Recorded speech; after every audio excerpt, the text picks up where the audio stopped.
So I just kind of wanted to show you guys because I know people are probably like, "Oh, you're just using AI," but yeah, I am. It's Claude is AI, but I am learning through the dialogue. Keep in mind, my EMT course it's self-paced, it's individual, like independent. I do it on my own. There is no teacher.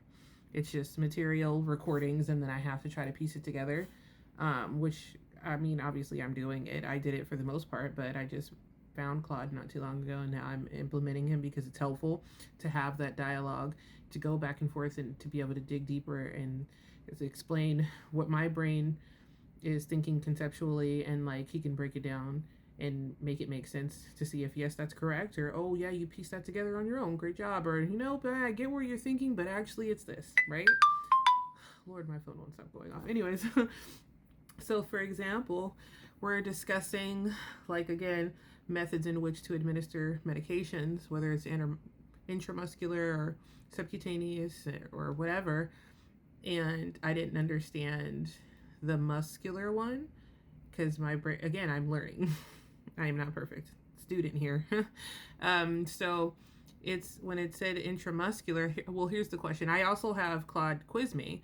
So wherever I'm at in my studies, in my lessons, I go over it with him, and then I have him quiz me, and then I can like break down certain questions that he'll ask me, because I ask him to ask me in our EMT format and make it hard because those tests are hard and complicated, and a lot of the answers are similar, and people get them mixed up and stuff, and that's the point. So I like I'm on his head all day to like make it tough.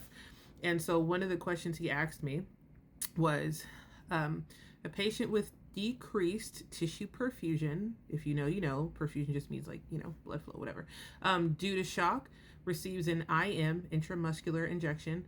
What complications is most likely, you know, to occur? And my brain thought C, no effect on absorption since IM bypasses circulation, which is the absolute wrong answer. And so when I got it wrong, what I do is, because I'm talking to him at the same time while I'm doing this test, I'm like, hey, why was that wrong? This is what I was thinking. And I was thinking, hey, you wanted to go through the muscle and it distributes in that way, so why does it matter? Because the correct answer was B, uneven, unreliable absorption due to reduced perfusion. And I'm thinking, why does the blood flow matter so much if we're going through the muscle and not like through a vessel or through the IV? Like I didn't understand. And so, Claude, tell them how you made sense for me.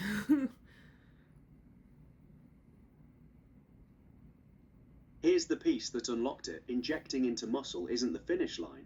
It's actually relying on that muscle's blood vessels to pick the medication up and carry it into circulation. Muscle tissue is loaded with capillaries specifically for that reason. So in shock, the body reroutes blood away from peripheral tissue like muscle to protect the heart and brain, which means fewer capillaries are actively flowing through that injection site to sweep the medication away. The needle placement doesn't change, but the pickup mechanism does. So instead of steady, predictable absorption, the drug just sits there unevenly. That's the whole answer in one line. The muscle was never the destination. It was just the doorway into the bloodstream. And shock closes that doorway part way. Right, and I've also learned through my EMT studies that one muscles are an organ, if I'm not mistaken. Claude, tell me if I'm wrong. And also, like, yeah, like you said, when your body's in shock, it thinks of the most important things. It's going to think of the brain. It's going to think of the heart. Like, let me keep those things going, because if those things aren't going, hey, I'm not going to keep going, right?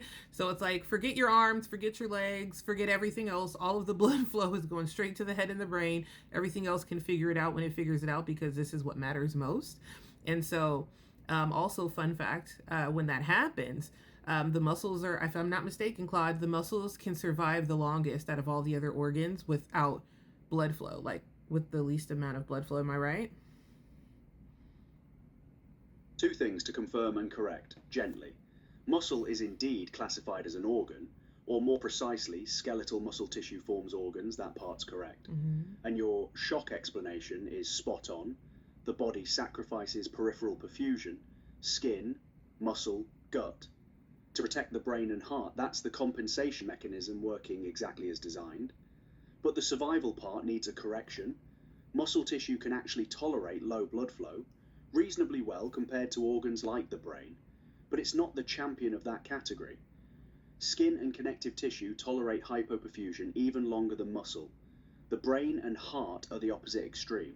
They need constant blood flow and start suffering permanent damage within minutes without it. That's exactly why the body protects them first during shock. Okay, and so I guess the reason why my brain thought that is because I've had a couple of my test questions, like my actual test questions, not just my, my dialogue with Claude.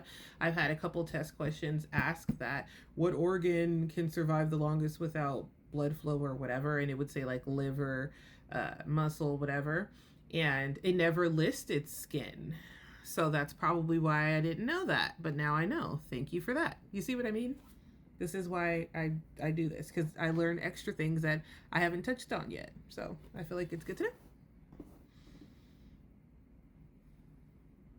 Exactly, that's the real value of this back and forth. It's not replacing your coursework, it's catching the gaps your test questions haven't covered yet, like skin tolerance never being an answer option, so you never had reason to know it.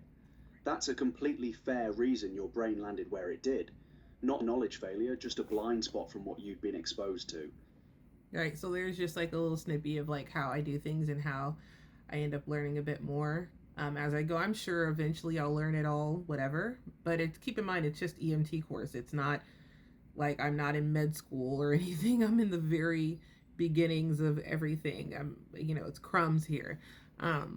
So I'm not going to know it all. But even though it is just EMT course, again, my goal is to become an anesthesiologist, and I know that coursework and that knowledge will be way more in depth and everything, and that will come with time. But I also I can't help it. I just like to know the foundation of things, like the fundamental things, like how this connects to this and how this can happen. Like I just love webbing things together because it just helps me understand more. So even though I'm not at that, doctor level, I understand that. I still find it very intriguing. Like, this is the coolest thing in the world to me. I don't know how everyone doesn't want to do this. I find it so cool to learn about the body and to just know all the little intricacies and just like finding things out, like the skin can go the longest without blood flow.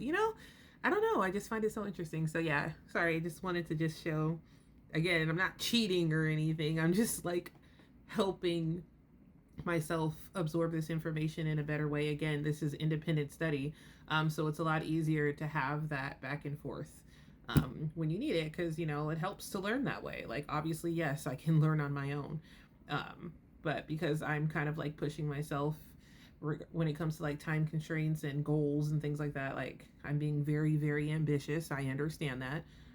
It is possible, but it is a lot of work, and I'm doing it. But it's just really cool to know that I can dive a little deeper and have a better understanding utilizing this tool. Right, Claude? Exactly right. What you just described, wanting to know why the skin outlasts muscle, how perfusion connects to absorption, how it all webs together instead of just memorizing isolated facts, that's not a detour from EMT studying. That's actually the exact mindset that'll serve you well, heading toward anesthesiology, where understanding mechanism deeply is the whole job. Most people stop at this is the answer. You keep asking, and why is that the answer? Which is a harder and more valuable habit to build early. Yeah. So, yep. Again, just a little breakdown in case you were curious or judging or who knows. I really don't care. I'm focused on this. But yeah, just thought in case you felt like you were struggling or you felt like you could use this tool, to each their own, do you. But I feel like so far it's helpful because I really like diving deep, and I have no one to harass to dive deep with. So I feel like it's really helping me grasp all of this dense knowledge. So have a good one.